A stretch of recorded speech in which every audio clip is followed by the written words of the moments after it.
था कि भगवान को लोग अच्छे से मानते थे, उनके बताए हुए रास्ते पे चलते थे, लेकिन लोग मतलबी हो गया। जब तक भगवान ने जब तक हमें इंसान के रूप में धरती पर भेजे तब तक हम लोग अच्छे थे। जब तक हम लोग जाति धर्म में बढ़ गए तब से हम लोग स्वार्थी हो गए। नमस्कार, आप देख रहे हैं न्यूज फॉर नेशन और मैं हूं सांत्वना आपके साथ। बिहार सरकार के पूर्व मंत्री और वीआईपी सुप्रीमो मुकेश सहनी बिहार के समस्तीपुर जिले पहुंचे, जहां उन्होंने कार्यक्रम को संबोधित कर बिहार की राजनीति समेत धर्म और जाति पर कई बड़ी बातों को रखा। इतना ही नहीं, उन्होंने मंदिर में जाकर पूजा अर्चना की, भगवान भोलेनाथ का आशीर्वाद लिया और उनसे बिहार के लोगों के लिए मंगल कामना की। मुकेश सहनी ने जाति और धर्म पर कई बड़ी बातें कहते हुए अपने विचार रखे हैं। क्या कुछ कहा है मुकेश सहनी ने अपने कार्यक्रम के दौरान, और जरा देखिए कि कितनी निष्ठा से और कितनी भक्ति से वो प्राण प्रतिष्ठा में शामिल होकर पूजा अर्चना करते हुए नजर आए। छोड़े जाते हैं तमाम वीडियोस के साथ और मुकेश सहनी की बातों के साथ। जब हम जाति धर्म में बढ़ गए तब हम मतलबी हो गए, और फिर मतलबी हो गए तो लोगों के बीच में मन में विचार आ गया, सोच आ गया कि हम राजा बनेंगे। तो भैया आप राजा बनो, हमारा शुभकामना है कि आप राजा बनो, लेकिन आपके मन में ये क्यों है कि ये व्यक्ति गुलाम हमारा रहे? आप राजा बनो, लेकिन कुछ लोगों को आप गुलाम बना के रखना चाहते हो। इस आजाद भारत में आप उनका अधिकार नहीं देना चाहते हो, उनको कुछ नहीं समझना चाहते हो, तो आपके पास बहुत बड़ा ताकत है। बाबा साहब अम्बेडकर ने आपके पास वो ताकत दिए हैं, वो शक्ति दिए हैं कि आपके पास वो ताकत है कि एक देश के प्रधानमंत्री को आप चुनते हैं। वो आप कैसे चुनते हैं? आपके वोट से चुना जाता है देश के प्रधानमंत्री। राज्य के मुख्यमंत्री आपके वोट से चुना जाता है। एक विधायक, सांसद या एक मुखिया हो या एक वार्ड हो, वो आपके वोट से चुना जाता है। लेकिन क्या हो रहा है? आपका वोट और आपके वोट से वो प्रधानमंत्री बनते हैं या मुख्यमंत्री बनते हैं या विधायक बनते हैं या सांसद बनते हैं, और क्या होता है? चुनाव जीतने के बाद वो आपका मालिक बन जाते हैं। आपको उनके पीछे पीछे भागना पड़ता है। ये आज का समय है। तो इस समय में फिर आपको क्या करना है? आपको अपने लोगों को आगे बढ़ाना है।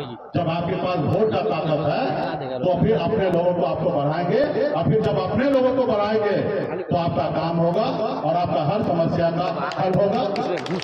आपकी देश में उदाहरण के तौर पर देख लीजिए, आदरणीय श्री लालू प्रसाद यादव जी आज मजबूत हुए, उनके लोग उनके साथ दिए।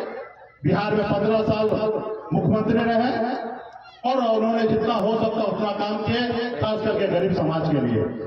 उत्तर प्रदेश में मुलायम सिंह यादव जी, बहन मायावती जी या नीतीश कुमार जी, तमाम ऐसे लोग जो गरीब है, पिछड़े समाज से आए हैं, वो हमेशा गरीब के हक अधिकार के लिए संघर्ष किए और लड़ाई लड़े हैं। ऐसे लोगों को जो वर्षों से आपके पूर्वज को और आपको गुलाम बना के रखा था, अपने पैरों तले दाब के रखा था, वो नहीं चाहेगा कि गरीब का बेटा आगे बढ़े, वो अपने पैर पे खड़ा हो जाए और ये समाज में से भी कोई बड़ा नेता बन जाए। हमेशा उनको परेशान करने के लिए लगा रहेगा। गीता जब का उदाहरण मेरे ऊपर देख लीजिए। मैंने एक गरीबी से लड़कर 900 महीने पे नौकरी करके पैसा कमाया। मैं बिहार में जब आया तो मैंने देखा कि लोग चांद पे घर बनाने के लिए सोच रहे हैं, लेकिन हमारे लोगों के हैं। और यहाँ पे शिवलिंग का स्थापना हुआ है, और हम लोग हिंदू धर्म में, सनातन धर्म में जन्म लिए हैं। और जब जन्म लेने के बाद जैसे होश संभाले, हमारे पूर्वज ने कहा कि आप हिंदू धर्म में जन्म लिए, सनातन परिवार में जन्म लिए, और हम लोग हमेशा श्रद्धा से हर देवी देवता को मानते हैं। पहले तो शुभकामना देता हूं, और मन से लोग कहते हैं ना कि हर कण कण में शंकर है, तो शंकर को हर मन में बैठाइए, देवी देवता को हर मन में बैठाइए, और अपने बच्चे का, अपने परिवार के भविष्य के लिए आज हम भगवान को क्यों मानते हैं? हम जल चढ़ाते हैं, हमारे घर में कोई भी समस्या होता है तो भगवान के पास हम जाते हैं, वहां से हमें ऊर्जा मिलता है, शक्ति मिलता है, और हम अपनी जाके समस्या बताते हैं कि हे भोला बाबा, हे प्रभु, ये हमारे पास विपद है, इसको दूर कर दीजिए। तो हम जितना संस्था से, मन से भोला बाबा को प्रार्थना करते हैं कि हमारा भविष्य अच्छा हो, हमारा बच्चा आगे बढ़े, उसी मन से कहा कि भगवान को लोग अच्छे से मानते थे, उनके बताए हुए रास्ते पे चलते थे, लेकिन लोग मतलबी हो गया। जब तक भगवान ने जब तक हमें इंसान के रूप में धरती पर भेजे, तब तक हम लोग अच्छे थे। जब तक हम लोग जाति धर्म में बढ़ गए, तब से हम लोग स्वार्थी हो गए, और यहाँ पे स्वार्थी हो गए तो इससे कैसे बाहर निकलना है?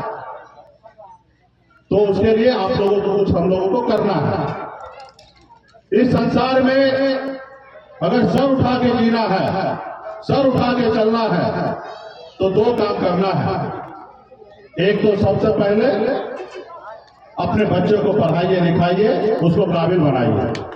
जब तक आपके बच्चे पढ़ेंगे लिखेंगे नहीं, तब तक वो काबिल नहीं होंगे, और जब वो काबिल होंगे, पढ़ लिख लेंगे, तो 2 रुपये अच्छा कमाएंगे, अच्छा नौकरी मिलेगा।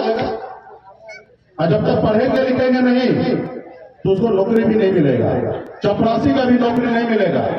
इसलिए बच्चे को पढ़ाइएगा लिखाइएगा, तो काबिल होंगे, पढ़ेंगे, नौकरी करेंगे या अपने कारोबार को करेंगे। और जब कारोबार करेंगे तो 2 रुपया होगा। जब रुपया होगा तो अच्छे घर में खाना खाएंगे, अच्छे कपड़ा पहनेंगे, अच्छा घर बनाएंगे। आज आप लोग गरीबी को नजदीक से देख रहे हैं। मैं खुद एक गरीबी को नजदीक से देखा। पिताजी मछली मारते थे, दादाजी मछली मारते थे, ऐसे घर में मेरा जन्म हुआ। 900 रुपये महीने पे मैं नौकरी मुंबई में करता था, और वहां से आकर मैं यहाँ पर आप लोगों के हक अधिकार के लिए मैं काम कर रहा हूँ। तो गरीबी क्या है मुझे पता है, क्योंकि मैं भी एक गरीब परिवार से हूँ, और मुझे पता है कि गरीबी क्या है। तो गरीबी से निकलने के लिए बच्चे को पढ़ाइए लिखाइए, काबिल बनाइए, और जब पैसा कमाएंगे तो आगे बढ़ेंगे, घर होगा, गाड़ी होगा, बेहतर जिंदगी जिएंगे। और जब तक पैसा नहीं होगा तो कुछ नहीं हो पाएगा।